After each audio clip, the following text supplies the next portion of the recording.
জন্ম মৃত্যু বিবাহ তিনই বিধাতার নিয়ম, যখন যার সময় হয় ঠিক কেউ ধরে রাখতে পারে না। তেমনি দেখো আজকে আমার ননদিনী মানে আমার শ্বশুরের মেয়ের বিয়ে, ননদিনী এটা হচ্ছে আমার ননদিনী।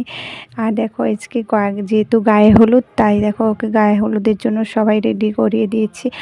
আর সবাই একটু ঘুরতে, আর এটা হচ্ছে আমাদের যে পুকুর পাড়ে ওকে গায়ে হলুদ, যেহেতু আমাদের এদিকে গ্রাম, তাই পুকুরে স্নান করাতে নিতে হয়। তাই দেখো সবাই চলে এলাম পুকুরে স্নান করাবো বলে।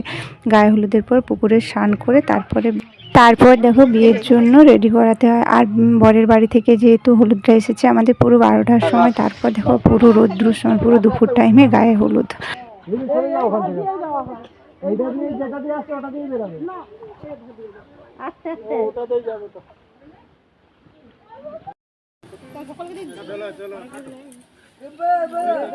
তো ফাইনালি আমাদের গায়ে হলুদটা এখানে কমপ্লিট হয়ে গেছে। তো সবাই সাথে দেখো, তো নেক্সট বিয়ে দেখার জন্য সবার আমন্ত্রণ থাকলো। ভাই।